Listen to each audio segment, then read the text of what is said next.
इंसानों का मन बहुत ही कम शांत रहता है। कभी कभी तो इसमें बिना वजह ही न जाने कितने सवाल, कितने विचार और कितनी योजनाएं चलती रहती हैं। ऐसा होना कभी कभी अच्छा, लेकिन कभी कभी चिंता का विषय बन जाता है। अपने मन को साफ करना जानकर आपको चिंता, हताशा और यहां तक नींद न आने की समस्या में मदद होगी। यहां पर अपने मन को साफ रखने की कुछ अचूक तरीके दर्शाए गए हैं। तो दोस्तों, आज हम आपको ये कहानी सुनाने वाले जिसे सुनने के बाद अपने मन को खाली करना सीख जाओगे। तो कहानी की शुरुआत करते हैं। एक गुरु का शिष्य बहुत गहन ध्यान कर रहा था, लेकिन उसका ध्यान केंद्रित नहीं हो रहा था। उनका मन सदैव विचारों से भरा रहता था। उसने अपने दिमाग को खाली करने की बहुत कोशिश की, लेकिन उसकी सारी कोशिशें नाकाम रहीं। अंत में जब वह सब कुछ कर चुका, तब वह अपने गुरु के पास गया और बोला, गुरुदेव, मेरा मन हमेशा विचारों से भरा रहता है। मेरा ध्यान एक जगह पर नहीं लग पा रहा। मैं एक जगह ध्यान केंद्रित नहीं कर पाता। जब देखता हूं तो दूसरी चीज पर चला जाता हूं, फिर तीसरी और चौथी चीज करता हूं। मेरे दिमाग में हजारों विचार चलते रहते हैं और मुझे पता भी नहीं चलता कि ऐसा कब होता है। बहुत समय बाद मुझे एहसास होता है कि मैं क्या करने बैठा था और क्या सोच रहा था। हे गुरुदेव, मैं अपने दिमाग को विचारों से खाली करना चाहता हूं। मैं चाहता हूं कि मेरे मन में एक भी विचार न रहे। जब चाहूं तभी विचार उठना चाहिए। गुरु ने कहा कि किसी भी समस्या का समाधान तभी होता है जब हम समस्या की जड़ तक पहुंचते हैं, समस्या को ठीक से समझते हैं और जानते हैं। क्या आपने उस मन को भी जाना है जिसे आप खाली करना चाहते हैं? शिष्य ने कहा, गुरुदेव, मैंने मन को जानने की बहुत कोशिश की है, लेकिन जितना इसके बारे में जानता हूं, यह उतना ही रहस्यमय होता जाता है। गुरु ने कहा, जाओ और छोटे छोटे पत्थरों से भरा एक घड़ा ले आओ। तब शिष्य छोटे छोटे पत्थरों से भरा एक घड़ा ले आया और गुरु के पास रख दिया। गुरु ने कहा, इस घड़े को अपना मन समझो और इस घड़े में पत्थर भरे हुए हैं। अब इस घड़े में और पत्थर डालो। शिष्य घड़े में पत्थर डालने लगा। घड़ा पहले से ही भरा हुआ था। 12वां पत्थर रखते ही बाकी सभी पत्थर नीचे गिरने लगे। तब गुरु ने कहा, रुको और ध्यान से देखो। अब घड़े में कोई पत्थर तो नहीं आ रहे हैं, बल्कि वह नीचे गिर रही है, क्योंकि यह भर गया है। इसमें जो भी आ सकता था वह आ गया। अब और पत्थर नहीं आएंगे।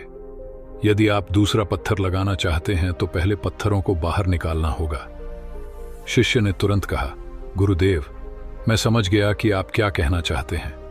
हमें अपने दिमाग को विचारों से खाली कर लेना चाहिए। गुरु मुस्कुराए और गुरु ने कहा, पहले पूरी बात समझो और फिर दिमाग को खाली करो। गुरु ने कहा कि हमारा मन इस घड़े के बिल्कुल विपरीत है। तुम घड़े को पत्थरों से तो भर सकते हो, लेकिन मन को विचारों से नहीं भर पाओगे। मन हमेशा खाली रहता है। शिष्य ने कहा, गुरुदेव, मुझे कुछ समझ नहीं आ रहा है। अगर दिमाग हमेशा खाली रहता है तो हम उसे खाली करने की कोशिश क्यों करते रहते हैं? इसकी क्या जरूरत है? गुरु ने कहा, इस घड़े से एक एक करके सारे पत्थर निकालो। शिष्य ने वैसा ही किया और घड़े से एक एक पत्थर निकालता रहा और अंत में घड़ा खाली हो गया। गुरु ने कहा, देखो, तुमने एक एक पत्थर निकाला, यह घड़ा खाली हो गया है। अब आप इस घड़े में कोई भी पत्थर डाल सकते हैं, दूसरा पत्थर डाल सकते हैं, या फिर वही पत्थर दोबारा डाल सकते हैं। आप इसे आधा भर सकते हैं या फिर पूरा भर सकते हैं। शिष्य ने कहा, गुरुदेव, मैं भी ऐसा ही हूं। मैं बता रहा हूं कि मन को खाली करना है। ये तो पत्थर हैं, इन्हें आसानी से निकाला जा सकता है और घड़ा खाली किया जा सकता है, लेकिन मैं अपने मन को कैसे खाली करूं? गुरु ने कहा, इस खाली घड़े में एक पत्थर डालो और 2 पत्थर निकाल लो।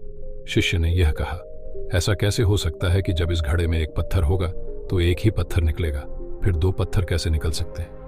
गुरु ने कहा, चलो ऐसा करो, इस घड़े में 2 पत्थर डालो और 4 पत्थर निकाल लो। शिष्य ने कहा, गुरुदेव, यह कैसे संभव हो सकता है? यह कोई चमत्कारी बर्तन नहीं है कि 1 डालो तो 2 निकालो, 2 डालो तो 4। गुरु ने कहा, यह घड़ा चमत्कारी नहीं है, लेकिन तुम्हारा घड़ा यानी तुम्हारा मन चमत्कारी है। यदि आप इसमें एक विचार निकालेंगे तो इसके पीछे 2 विचार होंगे। जब आप उन 2 विचारों को पकड़ते हैं तो उनके पीछे 4 विचार उभर आते हैं और वह खाली नहीं रहता। यह मन का भ्रम है कि सब कुछ है लेकिन कुछ भी नहीं है। शिष्य ने कहा, गुरुदेव, आप जो कह रहे हैं वह मैं समझ गया, लेकिन क्या मैं हमेशा अपने विचारों के जाल में फंसा रहूंगा? क्या मन के भ्रम से बाहर निकलने का कोई रास्ता है? बिल्कुल नहीं। और जब आप उन 4 विचारों को पकड़ते हैं तो उनके पीछे 16 विचार उभरते हैं, और ऐसा करने से विचारों की एक लंबी श्रृंखला बन जाती है और आप कहीं नहीं रुकते, एक के बाद दूसरे विचार को पकड़ते चले जाते हैं। यह मिट्टी का घड़ा पत्थरों के घड़े के समान है, भरा रहेगा लेकिन आपका मन कभी नहीं भरता, वह हमेशा खाली ही रहता है। हमारा दिमाग भी एक विचार के बाद हमारे लिए हजारों विकल्प खोल देता है और हम एक मुख्य विचार को छोड़कर उन हजारों विकल्पों में फंस जाते हैं। शिष्य ने कहा, मैं आपकी बात अच्छी तरह समझ गया हूं, लेकिन अब मुझे क्या करना चाहिए, मेरा मार्गदर्शन करें। गुरु ने कहा, मन के जाल में मत उलझो, मन को खाली करने की कोशिश मत करो, अपना ध्यान इकट्ठा करो, एकाग्रता लाओ, जो भी कर रहे हो उसे अंतिम मानकर करो। ऐसे करो कि बाद में इसमें आपको कुछ भी करने की जरूरत नहीं है। और जब आप किसी दूसरे विचार पर काम करते हैं तो बस उसी पर काम करें, कोई दूसरा विचार नहीं। मन के भ्रम से बाहर निकलना इतना आसान नहीं है, लेकिन अभ्यास सब कुछ कर सकता है। शिष्य ने कहा, गुरुदेव, मैं भी ऐसा ही करूंगा। ये समझाने के लिए आपका बहुत बहुत धन्यवाद।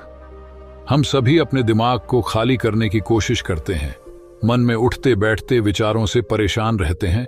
हम चाहते हैं कि ये विचार कहीं चले जाएं और हम शांत हो जाते हैं, लेकिन जितना हम इन विचारों से दूर भागते हैं, हम विचारों का उपयोग करते हैं कि वे हमें शांत करते हैं, और वे आपके उन्हीं विचारों से जुड़े होते हैं जिन्हें आप छोड़ना चाहते हैं। इसलिए ये विचार इतनी शक्तिशाली हैं। जब आप सोचना ही नहीं चाहते तो आप शांत रह सकते हैं। ये तभी संभव है जब आप शांत रहने की कोशिश करना बंद कर दें और अपनी समस्या को हल करने पर ध्यान दें। ध्यान केंद्रित करें और समझें कि चिंता करने से नहीं बल्कि सोचने से समाधान मिलता है। गुरु ने कहा, इस मिट्टी के बर्तन को पत्थरों से आधा भर दो। शिष्य ने वैसा ही किया। फिर गुरु ने कहा, अब इन पत्थरों में से एक पत्थर चुन लो और उस पत्थर की एक छोटी सी मूर्ति बनाकर मुझे दे दो। मैं जानता हूं कि तुम एक अच्छे कलाकार हो। जब शिष्य ने 11वां पत्थर निकाला और उस पत्थर को तराशना शुरू किया तो उसे एहसास हुआ कि यह पत्थर अच्छा नहीं है। तो उसने घड़े से दूसरा पत्थर निकाला। उसे वह पत्थर भी पसंद नहीं आया। फिर उसने तीसरा पत्थर निकाला। उसका रंग उसे पसंद नहीं आया। फिर उसने चौथा पत्थर निकाला, लेकिन उसे इस पत्थर में एक दोष निकला। इस प्रकार उसने लगभग सभी पत्थर बाहर फेंक दिए। उसे ऐसा करते देख गुरु ने कहा, वह पत्थर जो तुमने पहली बार निकाला था, यह समझकर उसी पत्थर की खोज करो कि तुम्हारे पास कोई दूसरा पत्थर नहीं है। तब शिष्य ने उस पत्थर को ही खोजना शुरू कर दिया और उस पत्थर से उसने अपने गुरु की एक बहुत ही सुंदर मूर्ति बनाई और अपने गुरु को भेंट की और कहा, बहुत सुंदर, इस पत्थर से मूर्ति बनाई जा सकती है। मैं इसका विचार भी नहीं कर सकता था। गुरु ने कहा कि जब कोई दूसरा विकल्प नहीं है तो हम अपनी सारी ऊर्जा उसमें लगा देते हैं और उसे सर्वश्रेष्ठ बनाते हैं। जब कोई दूसरा विकल्प है तो हम सिर्फ पत्थर चुनते रहते हैं। मान लीजिए कि मूर्ति नहीं बनाई गई है। हमारा मन भी हमारे लिए एक विचार के पीछे हजारों विकल्प खोल कर रख देता है और हम एक मुख्य विचार को छोड़कर उन हजारों विकल्पों में फंस जाते हैं। शिष्य ने कहा, मैं आपकी बात अच्छी तरह से समझ गया हूं, लेकिन अब मुझे क्या करना चाहिए, मेरा मार्गदर्शन करें। गुरु ने कहा, मन की जाल में मत फंसो, मन को खाली करने का प्रयास मत करो, अपने ध्यान को एकत्रित करो, एकाग्रता लाओ, जो कर रहे हो उसे अंतिम समझकर करो। ऐसे करो कि इसके बाद तुम्हें कुछ नहीं करना, और जब दूसरे विचार पर कार्य करो तब केवल उसी पर कार्य करो, किसी तीसरे विचार पर नहीं। मन के मायाजाल से निकलना इतना आसान नहीं, लेकिन अभ्यास करने से सब कुछ पाया जा सकता है। शिष्य ने कहा, गुरुदेव, मैं ऐसा ही करूंगा। यह बात समझाने के लिए आपका बहुत बहुत धन्यवाद। हम सब अपने मन को खाली करने का प्रयास करते रहते हैं और हमारे मन में जो विचार उठते रहते हैं उससे हम परेशान रहते हैं। हम चाहते हैं कि यह विचार कहीं चले जाए और हम शांत हो जाए, लेकिन हम जितना इन विचारों से भागते हैं, यह विचार हमें उतनी ही जोर से पकड़ लेते हैं, क्योंकि हम विचारों को शांत करने के लिए विचारों का ही प्रयोग करते हैं। और जिन विचारों का प्रयोग करते हैं वह विचार आपके उन्हीं विचारों से जुड़े होते हैं जिन विचारों को आप छोड़ना चाहते हो या सोचना नहीं चाहते। तो यह कैसे संभव होगा कि आप शांत हो सके?